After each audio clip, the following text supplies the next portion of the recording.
तीसरा अगर आप देखेंगे फंजाई में, अगर आप देखेंगे फंजाई में, अगर क्योंकि आप जानते हैं फंजाई कैसा फॉर्म होता है, फिलामेंटस फॉर्म होता है। आगे हम आपको बता रहे हैं फिलामेंटस फॉर्म में सबसे कॉमनेस्ट टाइप का जो डिवीजन होता है वो कौन सा होगा, फ्रैगमेंटेशन। ठीक है, जहां फिलामेंटस एल्गी होगा, यूलोथ्रिक्स होगा, स्पाइरोगायरा होगा, ये सब फिलामेंटस होते हैं, लंबे लंबे जो होंगे। ठीक है, फंजाई होगा, ठीक है, ये लंबा लंबा फाइफा रहता है, माइसिलियम रहता है। तो जहां पर भी किसी की भी बॉडी अगर फिलामेंटस होती है तो उसमें रिप्रोडक्शन कैसा हो जाता है, उसमें रिप्रोडक्शन, ठीक है, ये किस टाइप का होगा, ये फ्रैगमेंटेशन होता है। ठीक है, फ्रैगमेंटेशन आगे बताते हैं फ्रैगमेंटेशन के बारे में।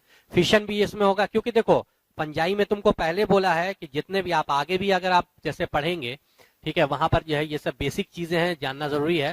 ठीक है, आप आगे भी जैसे पढ़ेंगे, जब आप बायोडाइवर्सिटी पढ़ेंगे उसमें आप पढ़ेंगे 70% जो होता है ना, है ये 70, जितने भी 1.7 से लेकर के 1.8 मिलियन स्पीशीज जो है उसमें 70% क्या है, एनिमिलिया है। ठीक है, 70%।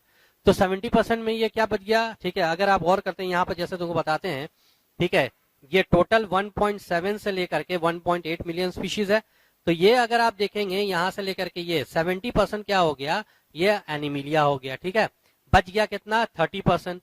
तो 30% में भी अगर आप देखते हैं 30% में 22%, क्योंकि देखो अभी क्या क्या है, अभी बच क्या क्या रहा है, एनिमिलिया 70, 30% में जो है वो अगर आप देखेंगे, ठीक है, ये जो है 70% ये एनिमिलिया हो जाएगा, ये 70%। ठीक है, और ये क्या हो जाएगा 30%। तो 30% में अगर आप देखेंगे इसमें प्लांटी भी आएगा, फंजाई भी आएगा, प्रोटिस्टा भी आएगा, मोनेरा भी आएगा।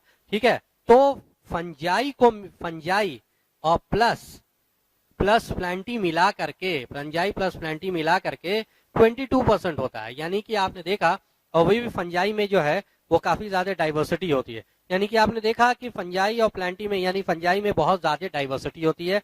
रह गया कितना, 8%। तो 8% में क्या आता है, प्रोटिस्टा आ जाएगा। ठीक है, इसमें मोनेरा नहीं लेते हैं, क्योंकि आप आगे पढ़ेंगे एनसीईआरटी में भी ये लिखा हुआ है, आप आगे पढ़ेंगे कि मोनेरा का क्लासिफिकेशन हम लोग अभी नहीं कर पाते हैं। ठीक है, हम लोग के पास जो ट्रेडिशनल, हमारे पास जो अभी जो सिस्टम है क्लासिफिकेशन करने का, उसमें उसके मदद से हम लोग मोनेरा का आइडेंटिफिकेशन और क्लासिफिकेशन नहीं कर सकते, इसलिए मोनेरा को हम लोग आइडेंटिफिकेशन में नहीं लेते हैं।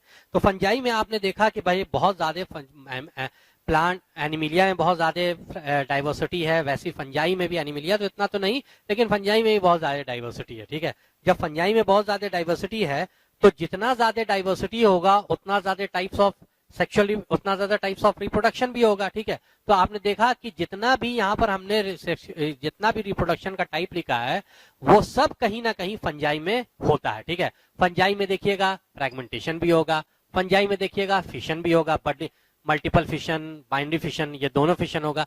फंजाई में देखिएगा बडिंग भी होगी। ठीक है, फंजाई में अगर हम देखेंगे स्पोर्युलेशन भी होगा, स्पोर का फॉर्मेशन भी होगा, जू स्पोर का फॉर्मेशन, ए प्लानोस्पोर का फॉर्मेशन, कोनिडियोस्पोर का फॉर्मेशन, क्लेमाइडोस्पोर, एकाइनेट, सब बता चुके हैं हम। ठीक है, जब हम बायोलॉजिकल, जब आपको फंजाई बायोलॉजिकल क्लासिफिकेशन में फंजाई पढ़ाते हैं, सब बता दीजिए सब क्या होता है।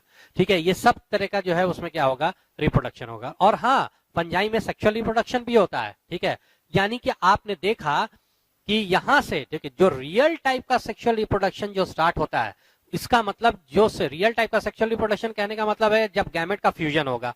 तो गैमेट का फ्यूजन तभी होगा ना जब ऑर्गेनिज्म क्या होगा, वो मल्टी सेलुलर होगा, क्योंकि मल्टी सेलुलर हो ऑर्गेनिज्म होगा, उसके पास एक स्पेशल टाइप का सेल होगा जो डिवाइड करके गैमेट का फॉर्मेशन करेगा। ठीक है, यहां पर आपने देखा कि एक ही टाइप का सेल है क्या, ठीक है, वो क्या खाएगा और क्या नहाएगा, मतलब खुद ही जो है वो कन्वर्ट कर गया किसमें, गैमेट्स में, जिसको आप सेल फ्यूजन कह रहे थे। तो यहां से आप देखेंगे सेक्सुअल रिप्रोडक्शन जो है वो रियल टाइप का स्टार्ट होगा। मतलब कहने, हालांकि और तरह का सेक्सुअल, आपको याद होगा बहुत तरह का सेक्सुअल रिप्रोडक्शन जो है हमने आपको बताया था। ठीक है, गैमेट का फ्यूजन यानी गैमेटिक फ्यूजन के बारे में बताया था, याद करिएगा, गैमेटिक फ्यूजन के बारे में आपको बताया था उसमें सेक्सुअल रिप्रोडक्शन जो है वो, ठीक है, स्पर्मेटाइजेशन से भी सेक्सुअल रिप्रोडक्शन हो सकता है। ठीक है, गैमेटेंजियल कॉन्टैक्ट से भी हो सकता है, गैमेटेंजियल कॉपुलेशन भी हो सकता है, सबसे पहले प्लानोगैमेटिक फ्यूजन भी हो सकता है, यानी गैमेटिक फ्यूजन से भी सेक्सुअल रिप्रोडक्शन हो सकता है, गैमेटेंजियल कॉन्टैक्ट से भी हो सकता है, गैमेटेंजियल फ्यूजन से भी हो सकता है, उसके बाद जो है ठीक है गैमेटेंजियल फ्यूजन यानी गैमेटेंजियल कॉपुलेशन जिसको कहते हैं, उसके बाद स्पर्मेटाइजेशन से भी हो सकता है। और एक था और टाइप का हमने आपको सेक्सुअल रिप्रोडक्शन के बारे में बताया था, जिसमें फंजाई की सोमैटिक बॉडी जो है वो क्या करी जाती है, फ्यूज करी जाती है, जिसको आप क्या बोल रहे थे, सोमैटोगैमी बोल रहे थे। ठीक है, आपको याद होगा